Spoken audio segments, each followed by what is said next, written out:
শনিবার কলকাতা পুরসভায় অধিবেশন চলাকালীন ফের বাকবিতণ্ডায় জড়িয়ে পড়েন তৃণমূল ও বিজেপি কাউন্সিলররা। সূত্রের খবর, অধিবেশন শুরুর পর বিজেপি কাউন্সিলর মীনা দেবী পুরোহিতের নির্ধারিত জায়গায় বসতে যান 136 নম্বর ওয়ার্ডের তৃণমূলের বর্ষিয়ান কাউন্সিলর শামসুজ্জামান আনসারি। বিজেপির অভিযোগ, মীনা দেবীর কাগজপত্র রীতিমতো ছুঁড়ে ফেলে দিয়ে তার জায়গায় বসতে গিয়েছিলেন শামসুজ্জামান আনসারি। এরপরেই উত্তপ্ত হয়ে ওঠে অধিবেশন কক্ষ। দুপক্ষের উত্তপ্ত বাক্য বিনিময়ে শেষ পর্যন্ত সীমাবদ্ধ থাকে এই ঘটনা। এই ঘটনা নিয়ে মেয়র ফিরহাদ হাকিম জানান, বয়স্ক কাউন্সিলর শামসুজ্জামান আনসারি, এত হই হই করার মতো কিছু হয়নি। একটা বয়স্ক কাউন্সিলর শামসুজ্জামান আনসারি খুব বেশি বয়সের ভারে আসেনও না, এসে বোধহয় চেয়ারটা খালি দিয়ে দেখেছে, বসতে গেছে। হ্যাঁ ঠিকই, ওনার কিছু জিনিসপত্র ছিল, এটা পাশে সরাতে গেছে। এইটা নিয়ে এত কিছু করার দরকার হয় না, যে হই হই রে রে করার দরকার নেই। বলেছে তখন সরে গিয়ে অন্য জায়গায় বসেছে। যেহেতু দিল্লিতে এসছে, পুরনো কাউন্সিলর, বয়স্ক কাউন্সিলর, এসে বুঝতে পারেনি চেয়ারটা খালি আছে, বসতে গেছে। কারণ ওটা বিজেপির চেয়ার না তৃণমূলের চেয়ার, সে তো বোঝা যায় না। কারণ এরা এত গণ্য হয়ে গেছে অপোজিশন, যে কোনটা কেয়ার চেয়ার বসতে পারে না যারা রেগুলার না আসে। তো ন্যাচারালি ওইখানে তো আমাদেরই কাউন্সিলররা বসছে, উনি ভেবেছেন বোধহয় কেউ বসে আছে টিএমসি। তবে এই ঘটনা নিয়ে রীতিমতো ক্ষুব্ধ বিজেপি বিধায়ক সজল ঘোষ। তার মতে এটি কদর্য মানসিকতার লক্ষণ এবং ছোট লোকামি। আমি প্রথম রাউন্ডে আমি ভেবেছি এটা মজা করছেন উনি, কেউ ওই অ্যাটিটিউডে ছুঁড়েও ফেলে না। আমি না প্রথম ভাবতে পারছিলাম না। এখন মানসিক বিকৃতি হলে স্বাস্থ্যকেন্দ্রের কথা হচ্ছিল, প্রথম চিকিৎসা ওনার করা উচিত ভালো করে।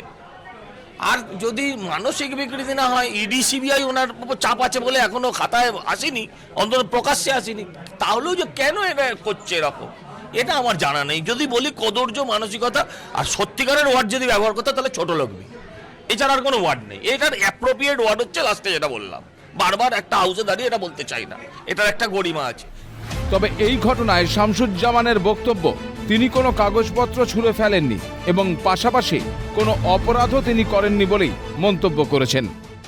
জায়গা নেই, ওটা রিজার্ভ লেখা আছে, পাশে আছে বিজেপি সিট গুলো।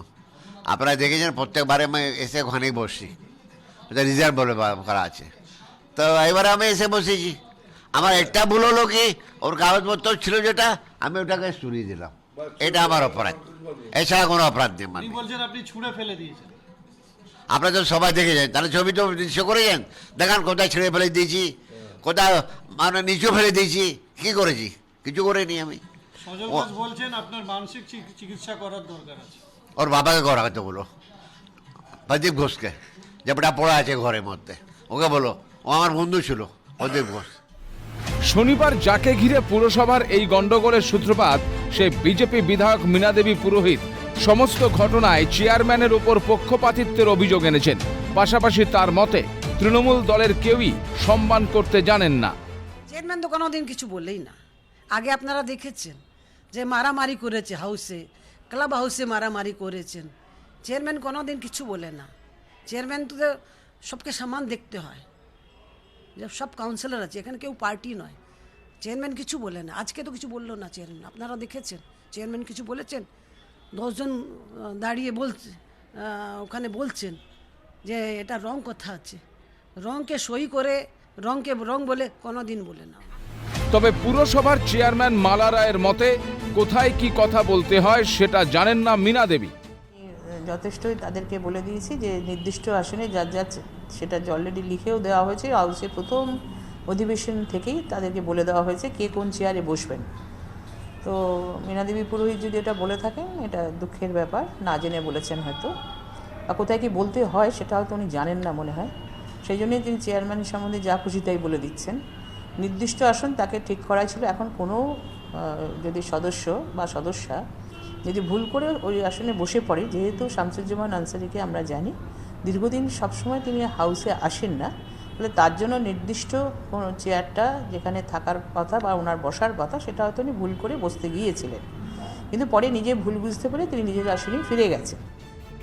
গত 16 সেপ্টেম্বর এই পুরসভাতে রীতিমতো হাতাহাতিতে জড়িয়ে পড়েছিল তৃণমূল ও বিজেপি কাউন্সিলররা। তার আগেও সাংবাদিক বৈঠকের সময় ঝামেলায় জড়িয়ে পড়েছিলেন দুপক্ষের কাউন্সিলররা। সব মিলিয়ে শনিবারের ঘটনায় নতুন করে মনে করিয়ে দিল একাধিকবার পুরসভায় দুপক্ষের ঝামেলার ঘটনা।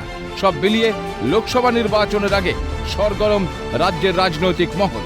ক্যামেরায় গোপাল সেনের সঙ্গে খালিদ জামালের রিপোর্ট, ক্যালকাটা নিউজ।